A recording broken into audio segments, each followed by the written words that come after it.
മന്ത്രി Sunny Joseph KPCC president സ്ഥാനം ഒഴിയണമെന്ന് കോൺഗ്രസിൽ ആവശ്യം ശക്തമാകുന്നു. കോഴിക്കോട്, കോട്ടയം DCC ഓഫീസുകൾക്ക് മുന്നിലും തൃശൂരിലും ഫ്ലെക്സുകൾ ഉയർന്നു. ഒരാൾ ഇരട്ടപ്പദവി വഹിക്കുന്നത് ശരിയല്ലെന്നും മുഴുവൻ സമയ KPCC പ്രസിഡന്റ് വേണമെന്നുമാണ് ആവശ്യം. ഏത് സമയത്തും മാറാൻ തയ്യാറാണെന്ന് സണ്ണി ജോസഫ് പറഞ്ഞു. ആ പ്രതികരണം കാണാം. ഞാൻ രണ്ട് ചുമതലയും വഹിച്ചു പോകാനുള്ള എൻ്റെ പ്രയാസം തന്നെ ഞാൻ തക്ക സമയത്ത് നേതൃത്വത്തെയും KPCCയുടെ യോഗത്തിലും അറിയിച്ചിട്ടുണ്ട്. എന്നോട് എപ്പോൾ പകരം ആളെ നിയമിച്ച് എപ്പോൾ ചുമതല കൈമാറണം എന്ന് പറഞ്ഞാലും ആ സെക്കൻഡിൽ ഞാൻ തയ്യാറാണ്. I am ready to quit at any time.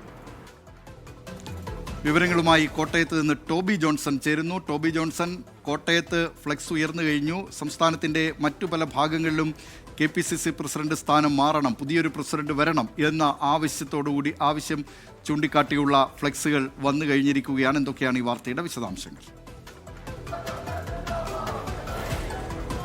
Dileep Kumar, ഇത് ഒരു പുതുമയുള്ള കാര്യമല്ല. ഈ ഫ്ലെക്സ് യുദ്ധം നമ്മൾ മുഖ്യമന്ത്രി ആര് എന്നത് സംബന്ധിച്ചുള്ള ചർച്ചകൾ നടന്നപ്പോഴും നേതാക്കൾക്ക് വേണ്ടി സമാനമായ രീതിയിൽ ഫ്ലെക്സ് ബോർഡുകൾ പല പ്രദേശങ്ങളിലും പ്രത്യക്ഷപ്പെടുന്നത് നമ്മൾ കണ്ടതാണ്. അതിന് സമാനമായ രീതിയിലാണ് DCC ഓഫീസുകളുടെ മുന്നിൽ ഫ്ലെക്സ് ബോർഡുകൾ ഇപ്പോൾ KPCC അധ്യക്ഷന് വേണ്ടി പ്രത്യക്ഷപ്പെട്ടിരിക്കുന്നത്.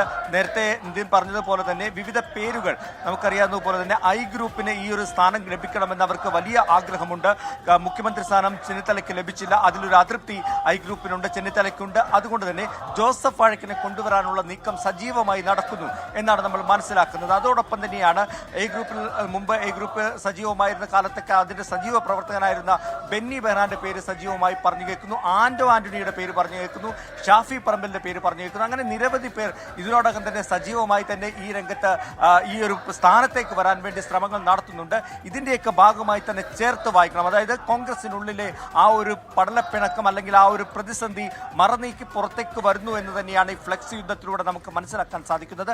കോഴിക്കോട്, കോട്ടയം, അതുപോലെ തന്നെ തൃശൂർ DCC ഓഫീസുകളുടെ മുന്നിലാണ് ഈ ഒരു ഫ്ലെക്സ് ബോർഡുകൾ പ്രത്യക്ഷപ്പെട്ടത്.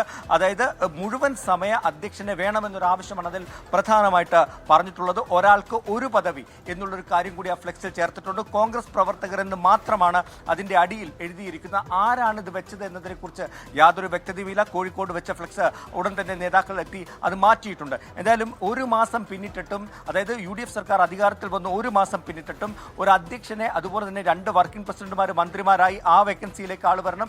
DCC പ്രസിഡന്റുമാർ 4 പേർ MLA-മാരായി അതിലേക്കും പുതിയ ആളുകളെ കൊണ്ടുവരണം. അങ്ങനെ ഒരാൾക്ക് ഒരു പദവി എന്നുള്ള നിലയിലേക്ക് കാര്യങ്ങൾ എത്തണം. അപ്പോൾ ഇക്കാര്യങ്ങളെല്ലാം പുനഃസംഘടിപ്പിക്കേണ്ട സാഹചര്യം നിലവിൽ കോൺഗ്രസിനുള്ളിലുണ്ട്. അതിനുള്ളിലെ തർക്കങ്ങളാണ് ഇത് നീണ്ടുപോകാനുള്ള കാരണം. ആ തർക്കമാണ് ഇപ്പോൾ മറുനീക്കി പുറത്തു വന്നിട്ടുള്ളത്. ദിലീപ് കുമാർ.